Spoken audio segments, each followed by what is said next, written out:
Hello students, welcome to the part 2 of the case studies for CA final with regard to the Companies Act. तो case study 11 हमें दी गई है chapter number 14 investigation के ऊपर, section 206, 209, 212 red with section 197 managerial remuneration के ऊपर। तो भाई ये एक पब्लिक कंपनी है, रजिस्टर्ड ऑफिस कनॉट प्लेस में है। आपने अपनी एनुअल फाइनेंशियल स्टेटमेंट्स फाइल की हैं आरओसी के पास और आरओसी ने इंस्पेक्ट करने के बाद कुछ क्लैरिफिकेशन आपसे मांगी है और इसके लिए नोटिस जारी किया गया है कंपनी के अफसरों को भी, कंपनी को भी, कि भैया आप कंप्लायंस करें 30 दिन के भीतर। लेकिन इस तरह का कंप्लायंस कंपनी या ऑफिशियल्स की तरफ से नहीं किया गया। अब आरओसी ने इनिशिएट किया है इंक्वायरी और फर्दर इंस्पेक्शन करी जाए, क्योंकि आपने इंफॉर्मेशन एक्सप्लेनेशन जो मांगी थी वो नहीं दी गई है और इसलिए, लेकिन आरओसी को लगता है एक संभावना है कि ये बुक्स वगैरह डिस्ट्रॉय की जा सकती हैं। तो आरओसी ने स्पेशल कोर्ट से अप्रूवल ली है ताकि ये मटेरियल सीज किया जा सके। तो इंस्पेक्शन के बाद आरओसी केम टू नो कि बोर्ड ऑफ डायरेक्टर्स ने एक रेजोल्यूशन पास किया है और इससे रेम्यूनरेशन उन्होंने बढ़ा दिया है whole time director and managing director का 12% तक। देखिए लिमिट होती है 10% मैनेजरियल पर्सोनल के लिए, लेकिन आपने बढ़ाना है तो आपको एसआर पास करना पड़ेगा, शेड्यूल 5 का कंप्लायंस भी करना पड़ेगा।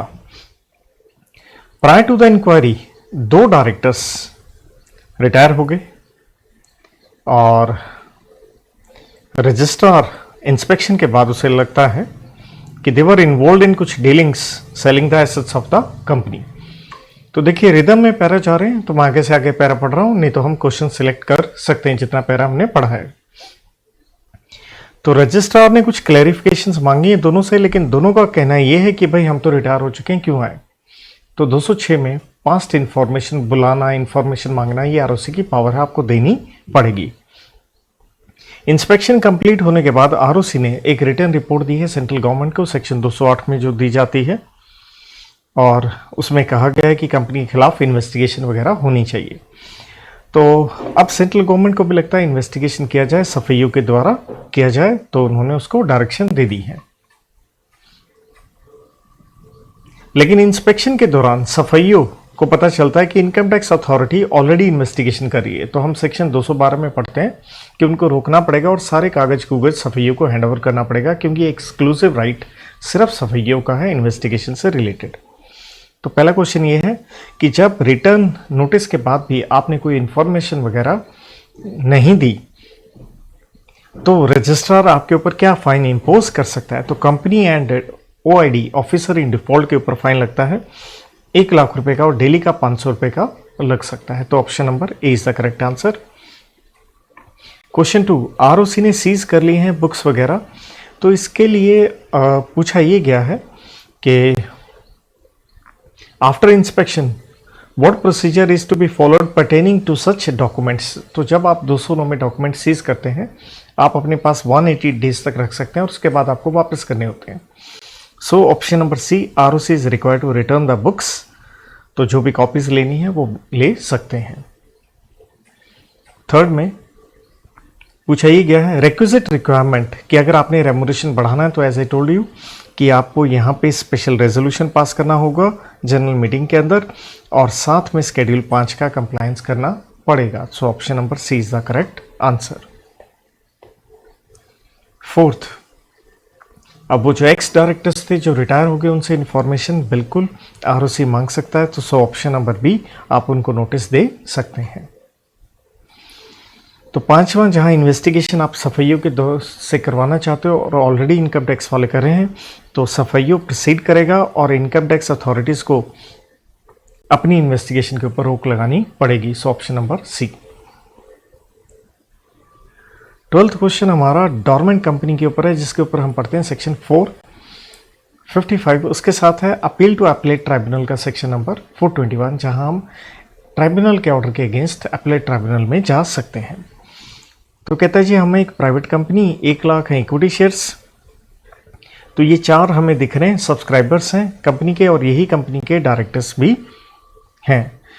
तो होता क्या है, कंपनी आपने बना ली लेकिन कंपनी कोई भी काम नहीं कर रही है सिंस इट्स इनकॉर्पोरेशन, क्योंकि और काम नहीं कर रही है तो कोई रेवेन्यू भी जनरेट नहीं हो रहा है। तो इस कंपनी से रिलेटेड इन 2 साल की आपको इंफॉर्मेशन दी गई है। पेड अप कैपिटल दे रखी है, रेवेन्यू फ्रॉम ऑपरेशंस नील है और ये कुछ खर्चे कंपनी के दे रखे हैं। कंपनी ने एक भी एम्प्लॉय नहीं हायर किया हुआ क्योंकि आप कोई काम कर ही नहीं रहे हो, लेकिन कंपनी ने सारे की सारी रिक्वायरमेंट्स फाइलिंग जो है एनुअल रिटर्न वगैरह कंपनी एक्ट में इनकम टैक्स में कर रखी हैं। अभी एक मिस्टर एस की बात कर रहा है कि उनकी डायरेक्टरशिप एक ये अलग से कंपनी में भी है, अगेंस्ट विच ट्राइब्यूनल ने एक ऑर्डर पास किया है सेक्शन 420 के अंदर। After receipt of the order Surya company जो है वो एक अपील करना चाहती है अपीलेट ट्राइब्यूनल के पास। तो आइए क्वेश्चंस देखते हैं। तो पहला ये पूछा गया है, जो ये प्राइवेट कंपनी है तो स्टेटस पूछ रहे हैं इसका। तो देखिए, तो हम ये कहेंगे क्योंकि 2 साल का हमें इन्फॉर्मेशन दे रखी थी, कंपनी कोई काम नहीं कर रही है, इनएक्टिव कंपनी है। क्यों नहीं है? क्योंकि इसकी कोई सैट नहीं है। SAT means significant accounting transaction नहीं है पिछले 2 साल से, क्योंकि ना तो कोई एम्प्लॉय है और ना ही देखिए कोई सेल्स है। तो 2 साल की इन्फॉर्मेशन ही दे रखी है, यही सेक्शन 455 के अंदर दे रखा है। अब कहता है आप डोरमेंट कंपनी बन गए हो लेकिन आप दोबारा से एक्टिव बनना चाहते हो, तो कौन सा फॉर्म आपको भरना पड़ेगा? तो इनएक्टिव से एक्टिव होना है तो फॉर्म नंबर है MSC 4 ऑप्शन डी। कहता आपको कम से कम कितने डायरेक्टर्स रखने पड़ेंगे अगर ये डोरमेंट कंपनी पब्लिक कंपनी है। तो पब्लिक कंपनी में मिनिमम आप जानते हैं 3 डायरेक्टर रखने जरूरी हैं। तो कहता है अज्यूमिंग ROC ने आपको एक सर्टिफिकेट इशू कर दिया है स्टेटस ऑफ डोरमेंट कंपनी का 1 अक्टूबर 2019 को, तो आप 5 साल तक डोरमेंट रह सकते हैं। तो 5 साल कहाँ कंप्लीट होंगे? ऐड कर लीजिए 4 साल 2024, 1 अक्टूबर है तो 30 सितंबर, ऑप्शन नंबर डी। देन ये जो सूर्या कंपनी थी ये आप ट्राइब्यूनल के ऑर्डर के अगेंस्ट अपीलेट ट्राइब्यूनल में जाना चाहती थी, तो आपसे पूछा टाइम। तो टाइम होता है 45 दिन के भीतर, ये सेक्शन 421 कहता है। तो 45 दिन के भीतर, तो इसलिए option number C. Question number 13 ये है निधि कंपनी के ऊपर, चैप्टर नंबर 26 के ऊपर। तो आप एक निधि कंपनी हैं, तो इस क्योंकि आप निधि कंपनी होती पब्लिक कंपनी है, कम से कम 200 मेंबर होते हैं, आपके 6 डायरेक्टर हैं और आपके 250 मेंबर्स बता रखे हैं। तो इसके अलावा कुछ ये वो काम कुम बता रखे हैं कंपनी के, कुछ खास नहीं उसके अंदर। तो एक ये प्राइवेट कंपनी की बात की गई है यहाँ पे। तो कहते हैं ये प्राइवेट कंपनी जो है ये निधि कंपनी के अंदर पैसा लगाना चाहती है। तो देखिए निधि कंपनी के ऊपर अंदर सिर्फ इंडिविजुअल ही मेंबर हो सकते हैं, कोई और कंपनी बॉडी कॉर्पोरेट उसका मेंबर नहीं हो सकती। देन एक ये टॉम है, स्विट्जरलैंड का सिटीजन है, इंडिया का नहीं है। तो देखिए बाहर के लोग भी निधि कंपनी में पैसा नहीं लगा सकते हैं, तो उसने भी अप्लाई किया है कि मैं इन्वेस्टर बन जाऊं। करंट ईयर में क्षितिज जो एक मेंबर है उसने 1 लाख रुपए अपने माइनर बेटे के नाम पे जमा करवाए। तो देखिए माइनर भी मेंबर नहीं हो सकता, लेकिन माइनर डिपॉजिटर हो सकता है अगर उसके गार्जियन कंपनी के अंदर मेंबर हो। तो क्षितिज मेंबर है तो उसका बेटा डिपॉजिटर हो सकता है, लेकिन मेंबर नहीं बन सकता। तो पहला क्वेश्चन ये पूछा गया है, क्या वो प्राइवेट कंपनी निधि कंपनी का मेंबर हो सकती है? Can not, so option number A. Second, क्या वो माइनर डिपॉजिटर हो सकता है? यस, माइनर डिपॉजिटर हो सकता है, लेकिन ध्यान रहे माइनर जो है वो मेंबर नहीं हो सकता, तो ऑप्शन नंबर बी। देन कहता है डायरेक्टरशिप आप निधि कंपनी में है 10 साल लगातार। यस, आप हो सकते हैं, लेकिन उसके बाद कूलिंग लगता है 2 साल का। तो आपसे पूछा गया है कि 10 साल के बाद क्या दोबारा से मिस्टर पदम रीअपॉइंट हो सकते हैं? तो 2 साल की कूलिंग के बाद। सो ऑप्शन नंबर ए में यही लिखा है, after expiry of 2 years. Then कहता आप ऑडिटर हैं और निधि कंपनी के हैं, आप 5 साल के लिए अपॉइंट हुए हैं, कंपनी आपको रीअपॉइंट करना चाहती है। तो हम निधि रूल्स में रूल नंबर 19 में पढ़ते हैं कि यस, आप 5-5 करके 2 बार ऑडिटर को अपॉइंट कर सकते हैं, प्रोवाइडेड वो कोई फर्म हो। तो यहाँ पे आप फर्म हैं, तो इसलिए आप उसे रीअपॉइंट कर सकते हैं। 2 कॉन्जिक्यूटिव टर्म्स आप 5-5 साल की दे सकते हैं, तो ऑप्शन नंबर बी। 5वां क्वेश्चन, जो ये स्विट्ज़रलैंड का रेजिडेंट है जो कंपनी में निधि कंपनी में पैसे लगाना चाहता है, तो निधि कंपनी उससे पैसे नहीं ले सकती क्योंकि आप पर्सन रेजिडेंट आउटसाइड इंडिया है। और ये बेसिकली आप कहाँ पढ़ के आते हैं, आप फैमा एक्ट में पढ़ के आते हैं कि एक person resident outside India can not invest in Nidhi company. आप निधि कंपनी में पैसा नहीं लगा सकते। ये हम पढ़ते हैं कैपिटल अकाउंट ट्रांजैक्शंस के अंदर। So this is very very nice question. Question number जो ये था 5वां स्टार लेके चलिएगा आप इसे। देयर आफ्टर 14th क्वेश्चन, तो ये 4 डायरेक्टर्स हमें नजर आ रहे हैं एक अनलिस्टेड कंपनी के।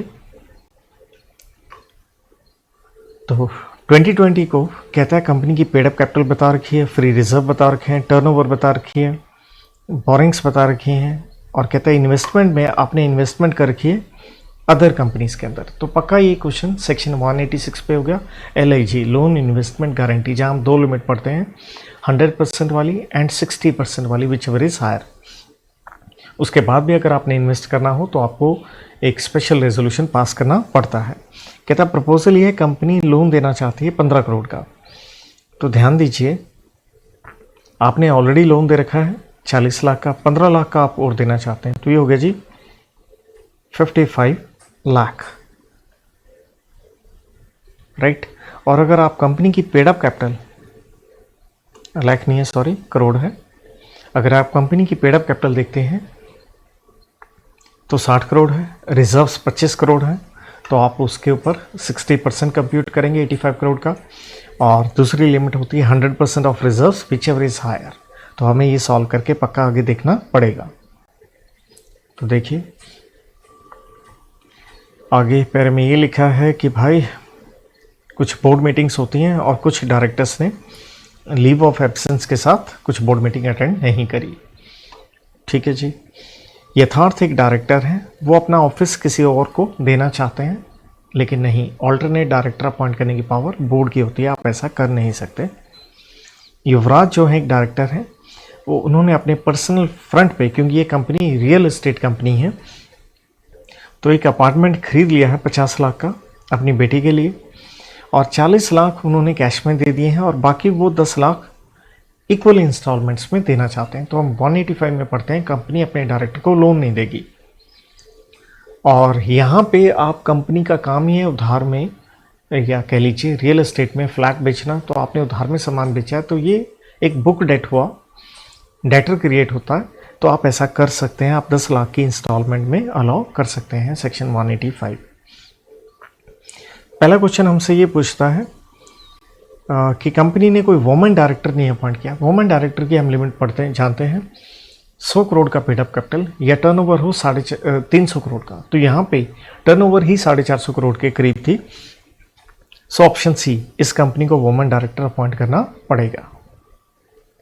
सेकंड क्वेश्चन, आप अपना डायरेक्टरशिप का ऑफिस असाइन कर सकते हैं क्योंकि आप बाहर जा रहे हैं 4 महीने के लिए। सॉरी, आप ऐसा नहीं कर सकते क्योंकि ये पावर सिर्फ बोर्ड की है ऑल्टरनेट डायरेक्टर अपॉइंट करने की, सेक्शन 161 के अंदर।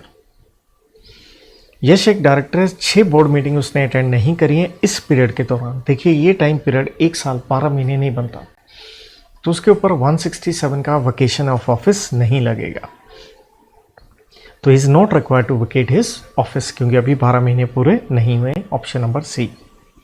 देन आप ये लोन देना चाह रहे थे 15 करोड़ का, और तो ध्यान दीजिए, आप जब 15 करोड़ का और लोन देना चाह रहे हैं, जैसे मैं कह रहा था आपको वो लिमिट लगा के देखनी पड़ेगी, तो आप जब लिमिट लगा के देखते हो तो ये जो अमाउंट है जो ऑलरेडी आपने लोन दे दिया है प्लस जो प्रपोज्ड है ये एक्सीड कर रहा है, जो आप 2 लिमिट्स लगाएंगे, तो जब एक्सीड कर रहा है तो आपको स्पेशल रेजोल्यूशन की यहाँ पे ज़रूरत पड़ेगी। आप सॉल्व करके देखेंगे तो लिमिट एक्सीड निकल के आएगी।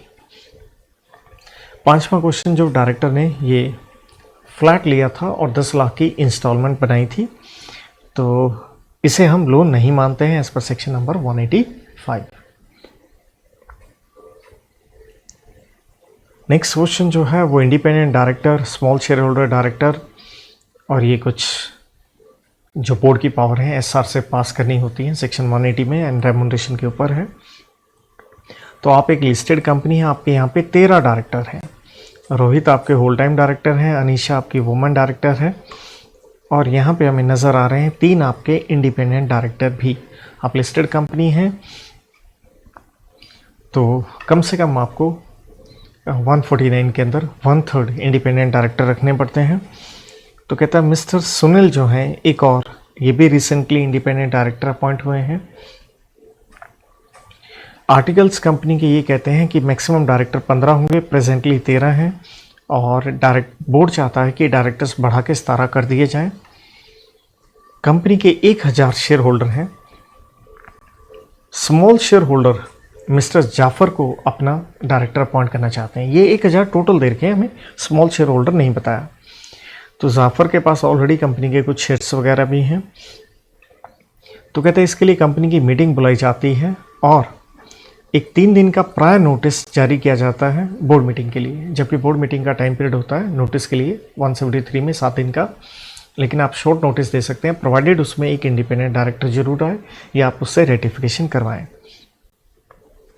तो कहते हैं ये 4 डायरेक्टर कुछ अनेबल थे। मिस्टर अनिल सर्जरी वगैरह, मतलब किसी न किसी रीज़न से 4 डायरेक्टर नहीं आए। लेकिन रास्ते में आते हुए समय सुनील जो एक डायरेक्टर है उनका एक्सीडेंट हो गया, इसलिए मीटिंग जो है वो आपने पोस्टपोन कर दी।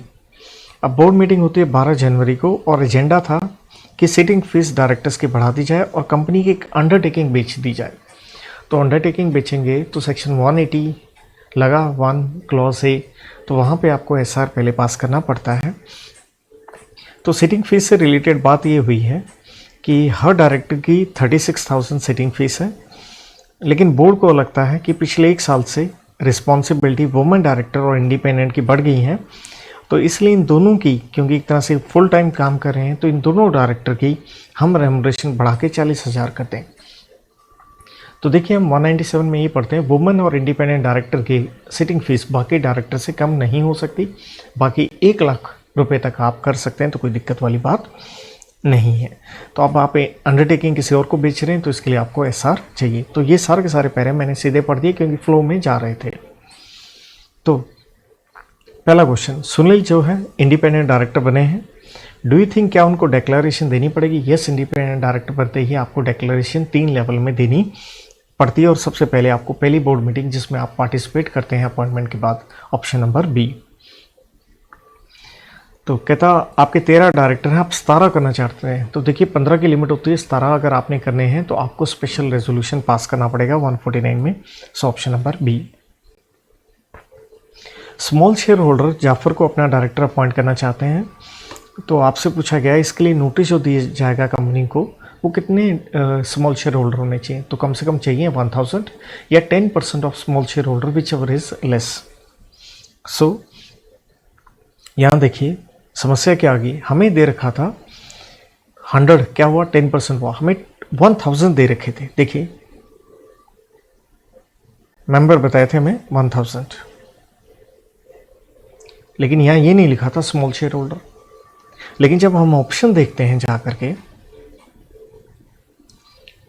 तो हमें ऑप्शंस कंफ्यूज करती हैं, तो इसलिए कुछ इंटरप्रिटेशन ड्रॉ करनी पड़ती है। एक तरह से हमें लेके चलना है कि वो कह रहे हैं 1000 स्मॉल शेयर होल्डर है, तो 10% हो गया 100, 14 दिन का आपको प्रायर नोटिस देना पड़ता है। सो ऑप्शन नंबर ए। तो ये ऑप्शन हमने क्यों सेलेक्ट की, क्योंकि हर ऑप्शन के अंदर उसने नंबर ऑफ मेंबर्स बता रखे हैं। Next question, board of directors sitting fees बढ़ाना चाहते हैं, तो जैसे मैंने कहा था आप बिल्कुल 1 लाख तक बढ़ा सकते हैं, कोई दिक्कत वाली बात नहीं है। So option number C. आप अंडरटेकिंग बेचना चाहते हैं, 180 लग गया, तो आपको जनरल मीटिंग में एसआर पास करना पड़ेगा, ऑप्शन नंबर बी। तो अगला है 165 के ऊपर, that is maximum number of directorship, 230 arrangement compromise के ऊपर, और सेक्शन नंबर 234 के ऊपर फॉरेन कंपनी की मर्जर अमेलगमेशन के ऊपर। तो आप एक टाटा मोटर्स हैं, आप एक लिस्टेड कंपनी हैं,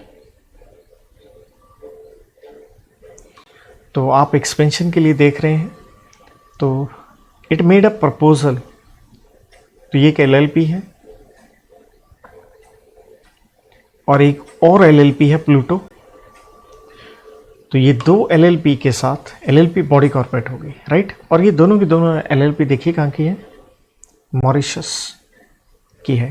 तो ये इसलिए सेक्शन 234 लगा कि फॉरेन कंपनी या बॉडी कॉर्पोरेट बाहर की एलएलपी बॉडी कॉर्पोरेट होती है, तो मर्जर करना चाहते हैं राटा के साथ।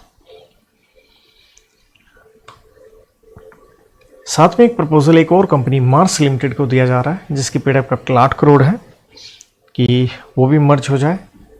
तो इसके लिए राटा मोटर्स ने अपनी बोर्ड मीटिंग बुलाई है।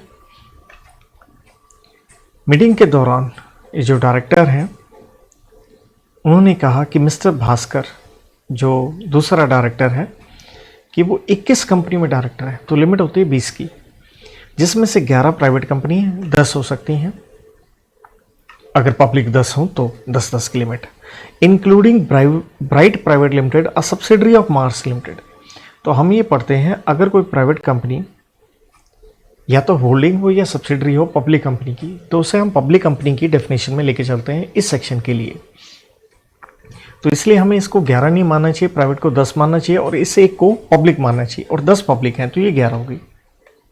तो इसलिए यहाँ समस्या हमें डिफॉल्ट साफ दिख रहा है। डायरेक्टर्स ने कहा मिस्टर भास्कर को आप रिजाइन करें,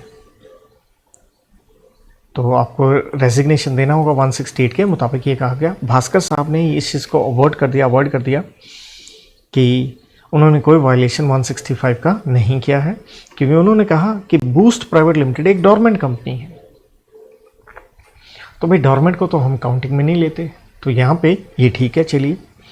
और 10 पब्लिक कंपनी में से जो एक डल लिमिटेड है वो ऑल्टरनेट है, लेकिन ऑल्टरनेट को हम ऐड करके चलते हैं। ये सब कुछ आगे दे रखा है और इसके अंदर कुछ खास नहीं है।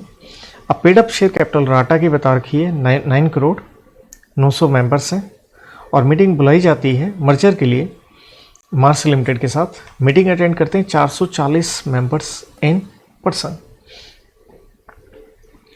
तो 440 मेंबर अटेंड करते हैं इन पर्सन 900 में से, 60 मेंबर्स ने प्रॉक्सी के थ्रू अटेंड करते हैं, और 400 कहता है रिमेनिंग 400 मेंबर्स,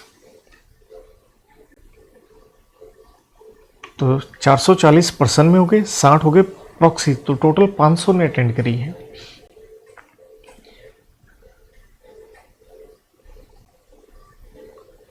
और कहता है रिमेनिंग 400 मेंबर्स जो नहीं आए उनके पास 1.5 करोड़ की कैपिटल है, वो एब्सेंट है। कहता है 320 मेंबर जिनके पास 5.35 करोड़ की शेयर्स हैं एंड 60 प्रॉक्सीज जिनके पास इतने शेयर्स हैं वोटेड इन फेवर। तो 230 में हम लिमिट पढ़ते हैं एक मेजॉरिटी नंबर। तो देखिए 500 आए थे, 500 का मेजॉरिटी हम लेके चलेंगे 251, तो ये तो फुलफिल हो गया। नंबर 2 हमें चाहिए होती है 75% इन वैल्यू।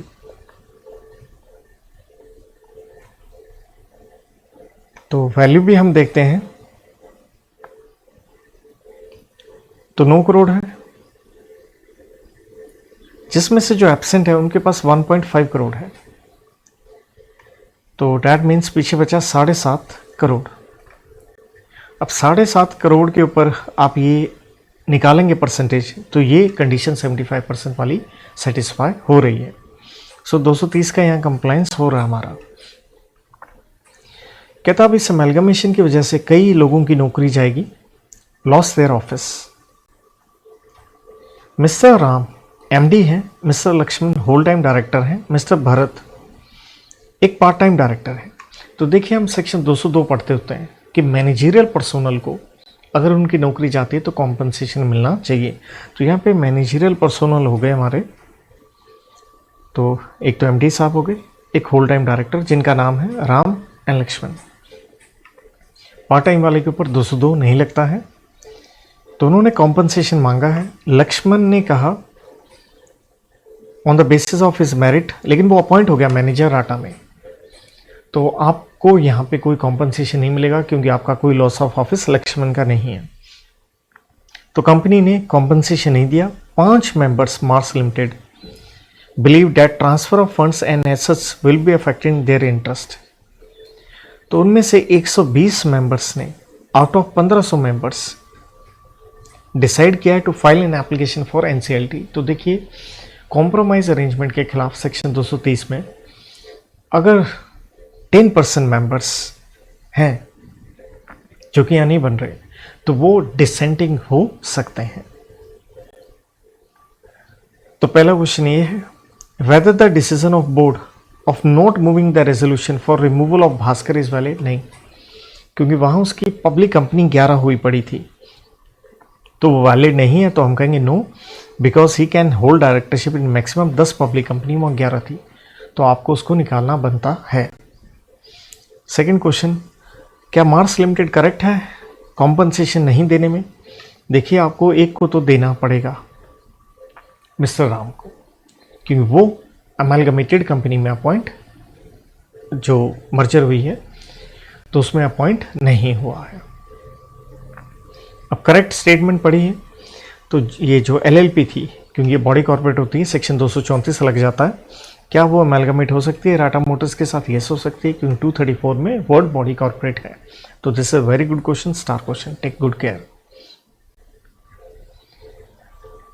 कहते whether the approval of members for merger of Mars limited is valid और नॉट, क्योंकि सिर्फ 120 ही डिसेंटिंग है।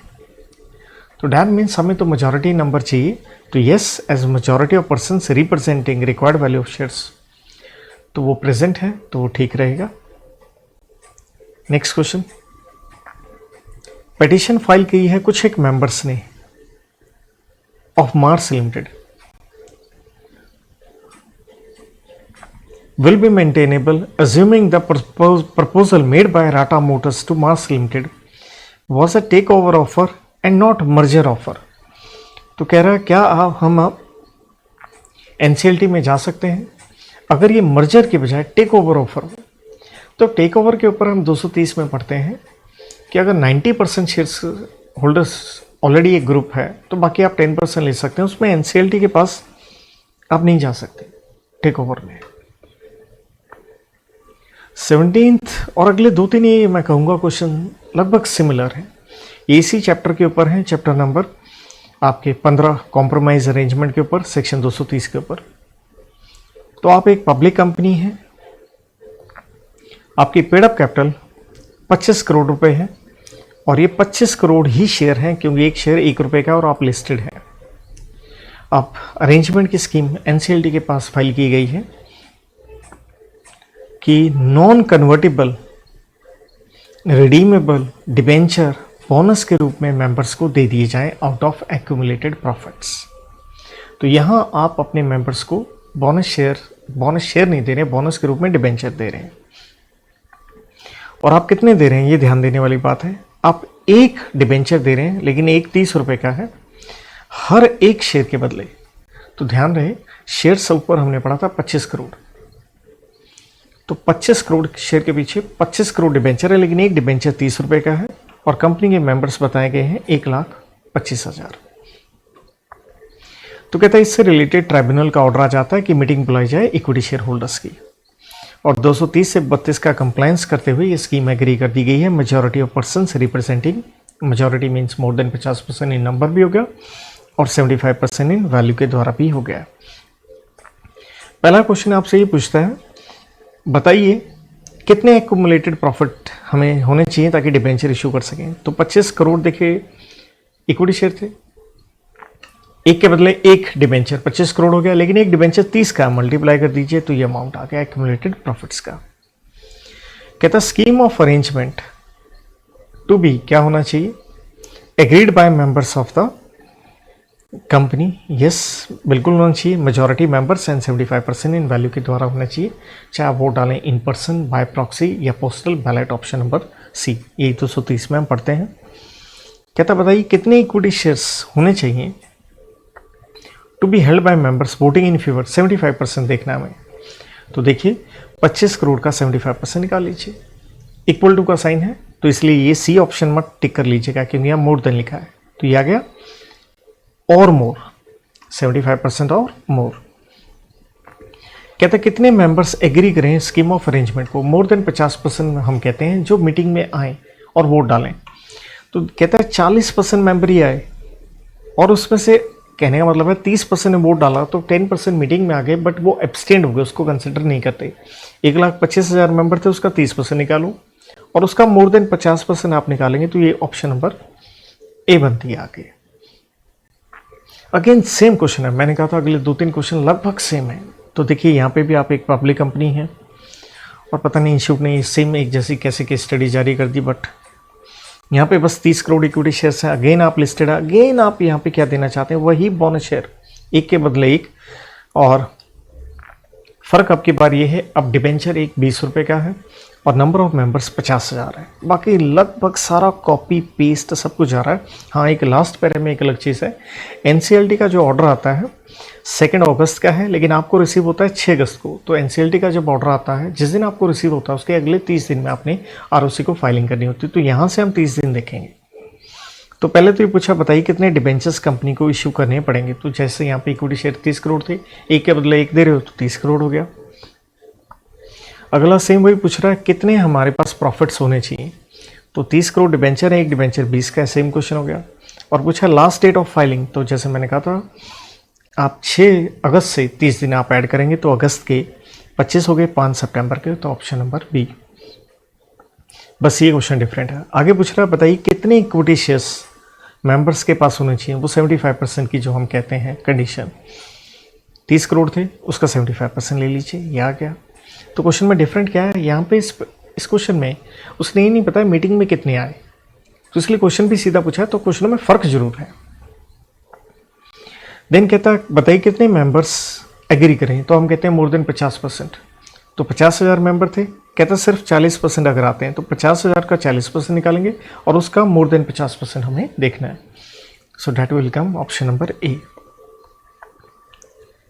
अगला क्वेश्चन भी सेम पैटर्न पे देखिए, आप लिस्टेड कंपनी है, आपके बार आपके पास 50 करोड़ इक्विटी शेयर हैं, वही अरेंजमेंट की स्कीम है, वही आप बोनस देना चाहते हैं, वही डिबेंचर के रूप में। आपकी बार डिबेंचर जो है 10 रुपये का है और आपकी बार मेंबर 60,000 है। वही मीटिंग होती है। डिफरेंट इस बारे में ये दिया गया है कि जो कंपनी के स्टैट्यूटरी ऑडिटर्स हैं उनकी तरफ से 230 में हम पढ़ते हैं, एक सर्टिफिकेट आना चाहिए कि आपने अकाउंटिंग स्टैंडर्ड्स का कंप्लायंस किया है। स्टैट्यूटरी ऑडिटर कंपनी के जो है उनकी तरफ से, नॉर्मल चार्टर्ड अकाउंटेंट से नहीं। तो बस ये थोड़ा सा एक फ़र्क है। अब पूछता है कितने डिबेंचर आपको इशू करने पड़ेंगे। तो 50 करोड़ इक्विटी शेयर थे तो 50 करोड़, और कहता कितना आपको प्रॉफिट्स में पैसा होना चाहिए। तो एक डिबेंचर क्योंकि 10 करोड़ का है तो आप यहाँ पे 50 करोड़ को 10 से मल्टीप्लाई करेंगे। देन क्या वो आपको एक अकाउंटिंग ट्रीटमेंट, अकाउंटिंग स्टैंडर्ड का कंप्लायंस हुआ है, क्या इसकी स्टेटमेंट देनी पड़ेगी। यस। और ये किससे देनी होती है, स्टैट्यूटरी ऑडिटर से, ऑप्शन नंबर डी। देन कहता है कितने इक्विटी शेयर्स होने चाहिए अगर मेंबर्स वोट करें इन फेवर, अगर सारे के सारे मेंबर आ जाएं। तो आई थिंक हमने यहाँ नंबर ऑफ मेंबर्स पढ़े थे 60,000, तो मोर देन 30,000। और क्योंकि इसने यहाँ पे क्वेश्चन जो है हमें जो ऑप्शंस दे दी हैं वो वैल्यू में दे रखी हैं, तो 75% की लिमिट लगानी पड़ेगी। तो फिर से देख लीजिए, इक्विटी शेयर थे 50 करोड़, तो 75% लेंगे आप 37.5 करोड़ और मोर। और यहाँ आ गया वो मोर देन जो 50% वाली लिमिट है। 60,000 मेंबर थे, सिर्फ 20% मीटिंग में आए, उसका मोर देन 50% निकाल लीजिए आप। नेक्स्ट क्वेश्चन, आप एक प्राइवेट कंपनी है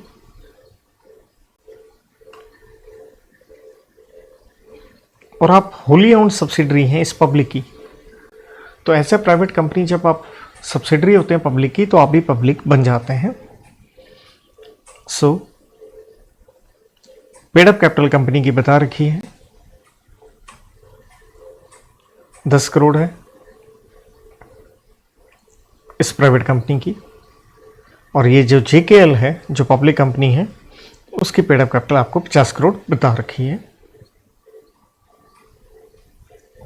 एज ए सेड सारे क्वेश्चन ये चैप्टर नंबर 15 पे ही है। स्कीम ऑफ अरेंजमेंट आती है, यहाँ पे आप क्या कर रहे हैं, डीमर्जर कर रहे हैं। और डीमर्जर किसका कर रहे हैं, ये जो प्राइवेट कंपनी थी उसका डीमर्जर हो रहा है। और डीमर्ज होके वो जा किस में रही है, अपनी होल्डिंग के अंदर। अपॉइंटेड डेट, क्योंकि हम ये पढ़ते हैं सेक्शन 232 के अंदर, जब ये मर्जर डी मर्जर वगैरह होता है तो कौन सी डेट से इफेक्टिव होगा, जो अपॉइंटेड डेट है, डैट मीन्स 1/4/2020। तो ऑर्डर पास कर दिया है ट्राइब्यूनल ने, मीटिंग करवाई जाए इक्विटी शेयर होल्डर दोनों कंपनी की, और एक्विजिट मेंबर्स ने एग्री कर दिया है। और कॉपी ऑफ ऑर्डर जिस दिन आपको रिसीव होता है उसके 30 दिन में आपको आरओसी के पास फाइलिंग करनी होती है। तो 5 जुलाई का था, 11/7 को हो गया, तो with in the right time period हुआ है। तो आपसे पूछा गया है कि इस अरेंजमेंट में XYZ प्राइवेट कंपनी को क्या कहेंगे, क्योंकि वो मिल रहे हो आप जाकर के JKL में, तो आप बन गए ट्रांसफरर, और JKL को क्या कहेंगे हम, transferee company. Option number A. Then कहता है वेदर एनी कंसिडरेशन, क्या JKL को देनी पड़ेगी प्राइवेट कंपनी को। तो ध्यान दीजिए ये प्राइवेट कंपनी 100% इसकी सब्सिडरी थी, तो सारे के सारे शेयर होल्डर तो JKL ही है, तो इसलिए हमें कोई कंसिडरेशन देना नहीं पड़ेगा। So it's a good question, option number D. और कहता है किस दिन स्कीम ऑफ अरेंजमेंट इफेक्टिव होगी, वो सीधा सीधा जिस दिन ये दे ही रखा था हमें 1 अप्रैल। कहता अगर XYZ प्राइवेट कंपनी, क्या उसे डिसॉल्व होना पड़ेगा without winding up by virtue of approval of scheme. देखिए उसके दो हिस्से, एक डिवीजन जो है वो जाकर के JKL में मिली है, तो उसका पूरा बिजनेस नहीं खत्म हुआ, तो हम कहेंगे नहीं, क्योंकि सिर्फ उसका इंस्टीट्यूशनल सेल्स बिजनेस जो है वो जाकर के उसके अंदर मर्ज नहीं हुआ, सो इट विल कंटिन्यू। तो हम इस क्लास से यहीं पे इसको समाप्त करते हैं, और एक और वीडियो से, एक और क्लास से बैलेंस जो केस स्टडीज हैं विल डिस्कस। Thank you.